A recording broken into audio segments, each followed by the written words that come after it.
Rosario's message was very clear. Demand and supply are matched, but we need to be cautious. And that the future lies in value and not in volume. Thank you, Dr. Rosario. Mr. Barry YUEN is the founder and chairman of the Coffee and Tea Academy of Hong Kong and China, as well as the Specialty Coffee Association of Hong Kong and People's Republic of China. They have established 5 training centers in the major cities of China, and new centers are planned for Bangkok and Philippines later this year. He is also the official member of CID UNESCO. His presentation will cover the coffee markets and consumption in Hong Kong, Taiwan, Macau and China regions. These are new marketplaces with large potential for growth in coffee consumption. We look forward to his presentation. Mr. Yu.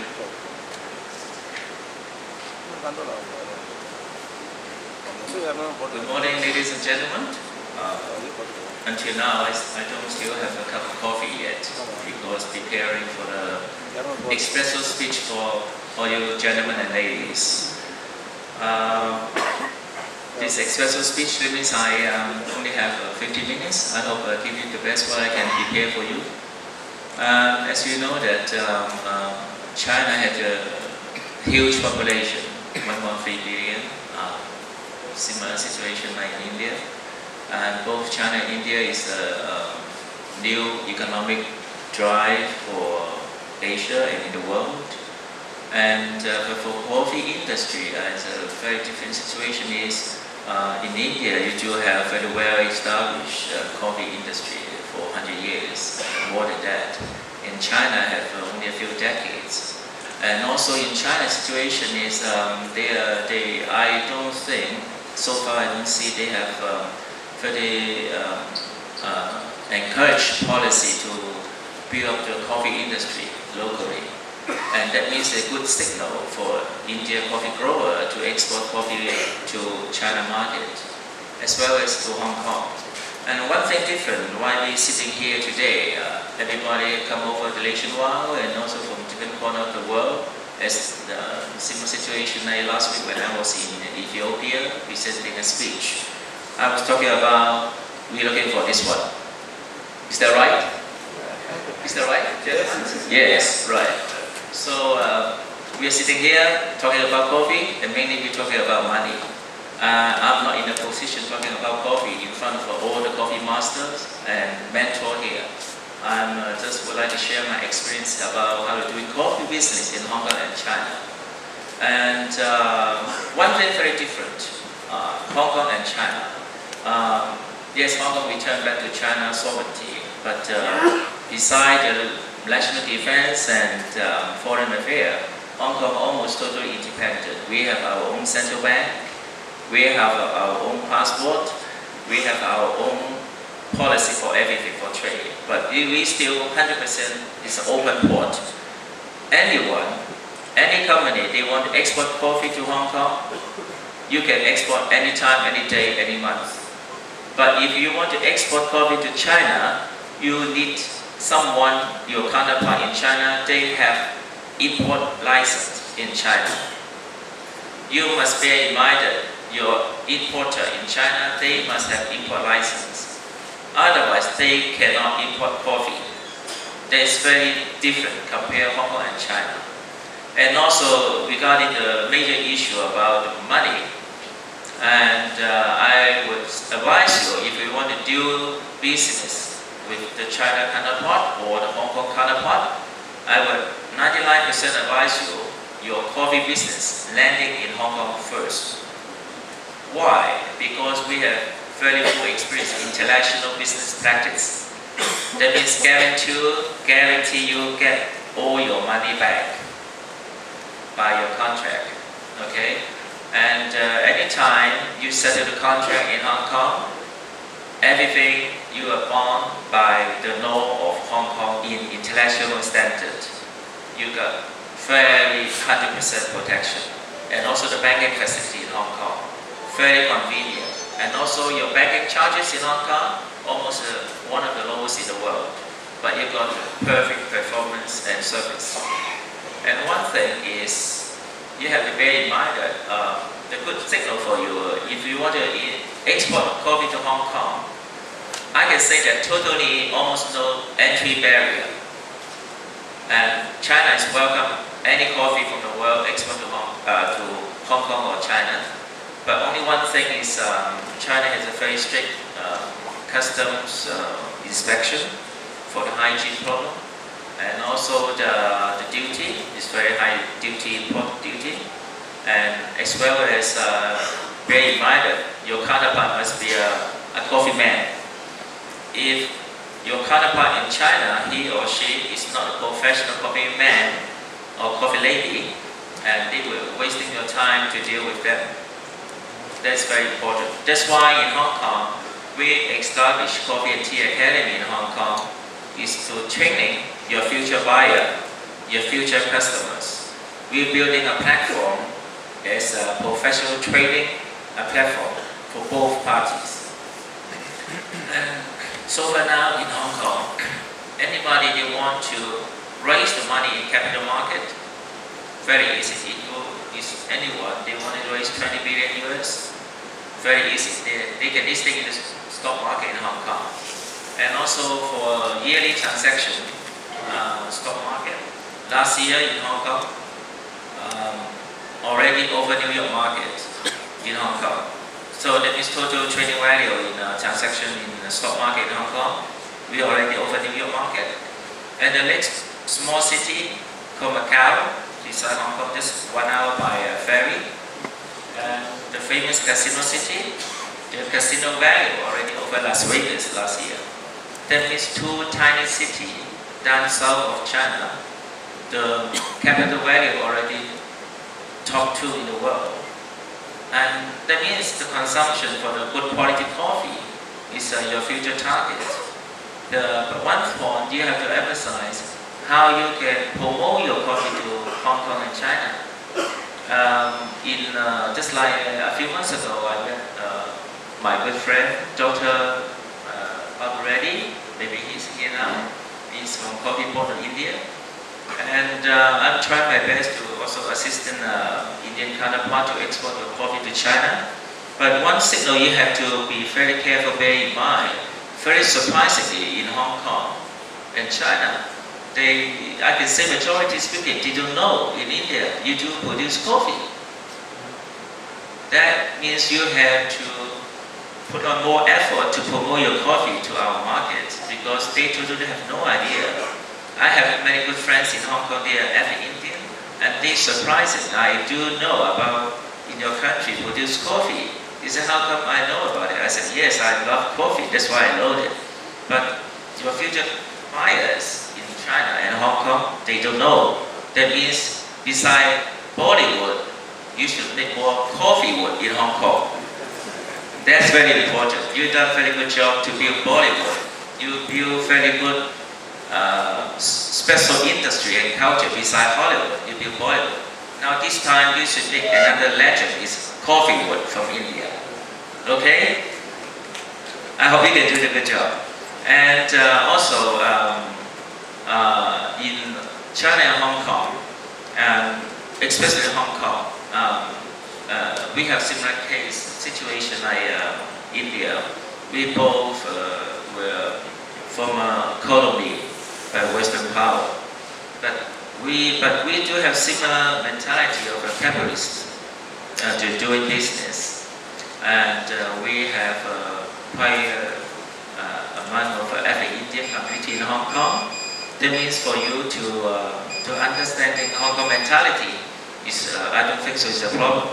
And important is how you can integrate and get together with your chamber of commerce, coffee port, and promote your coffee to Hong Kong with the related, capable, and powerful organization. That's the key issue. I would highly suggest you landing in Hong Kong first, instead of landing in China, because when you penetrate the China market, in front of you is a few entry market barriers. But in Hong Kong, you are just free walking inside. You just worry about your buyer. Are they a coffee man? are they capable to sign it? Sign the check for you for the money. That's it. So if you have any question related in this subject in further detail, I'm pleased to, after my speech, you can ask me in the back of the hall. And I'm also staying in this hotel. And I do know that my speech cannot please everyone because everyone has this different expectation. But different expectation, it takes a long time to explain to you with a lot of data, a lot of figures. And I can give you a roughly idea.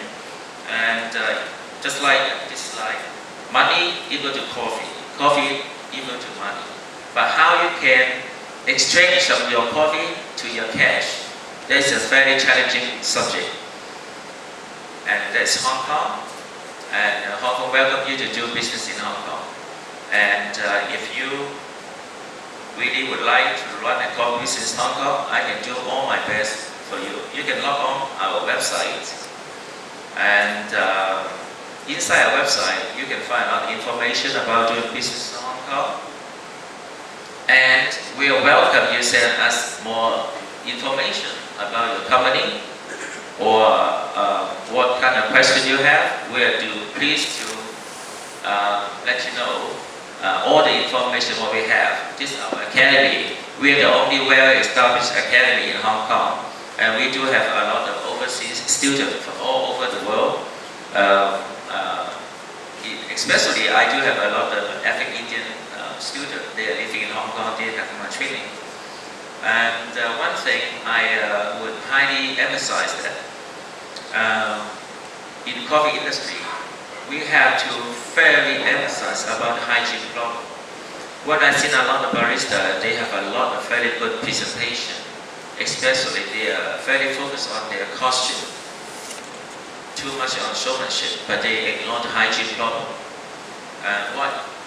Very simple example, if you have one of your family member, your daughter, your son, your wife, your husband, walk in the cafe, buy a cup of coffee, you can see on the left-hand side the water filter, the people dosing the coffee powder inside. And if the overdosing coffee powder, mostly what you can see the barista, what they do is use the finger, touch like that. Is that right? Okay, you can think about it. If you spend a few dollars, a few euro to buy a cup of coffee, if the barista put the finger inside the coffee powder, will you buy this cup of coffee for your daughter, for your son? You have to observe this hygiene problem. And you know, who knows your coffee, that's very important. That means your future buyer in Hong Kong and China. As what I just said, you have to highly promote your coffee, Indian coffee in our area. Because they really, 99% they don't know you do produce coffee here. Okay, that's our website. And thank you so much today. And I hope you do feel satisfied by my speech. If you do have any further questions, I'm very pleased. You can ask me anytime. Thank you so much.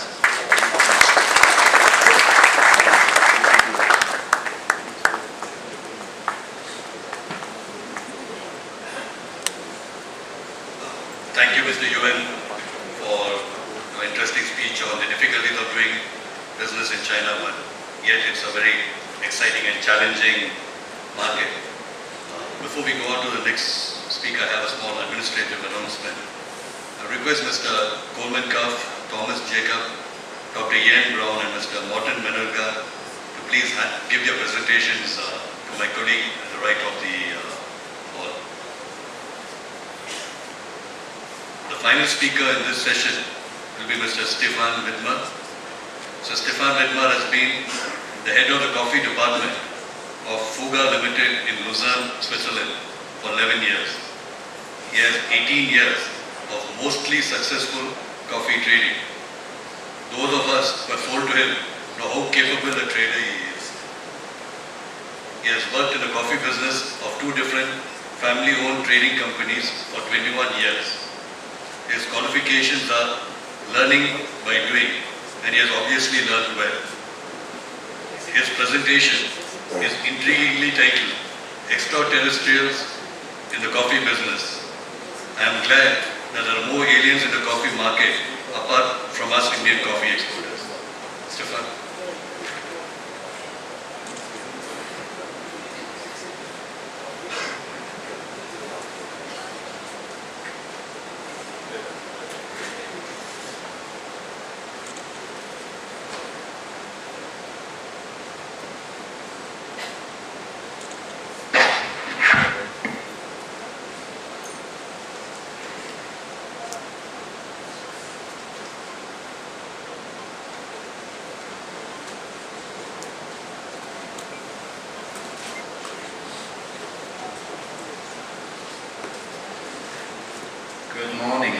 and gentlemen, good morning, coffee community.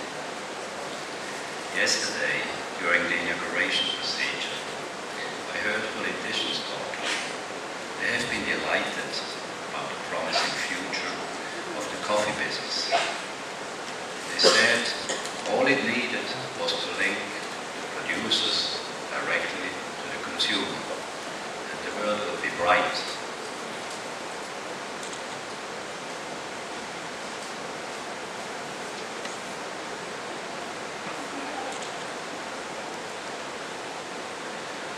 Why has never anybody thought about it if it would be so easy? The subject was taken up by Mr. Sidharth. He was talking like an NGO or a non-profitable organization. But from what I heard, Mr. Sidharth is a middleman and investor covering all the coffee chain from the producer, preparation, trade, exports, and shops till the final consumer. Let's therefore rather talk about the share everybody in the chain gets for the job he's doing. The battle for the biggest piece of the cake between producers and final consumers is going on already for hundreds of years, and not only in coffee.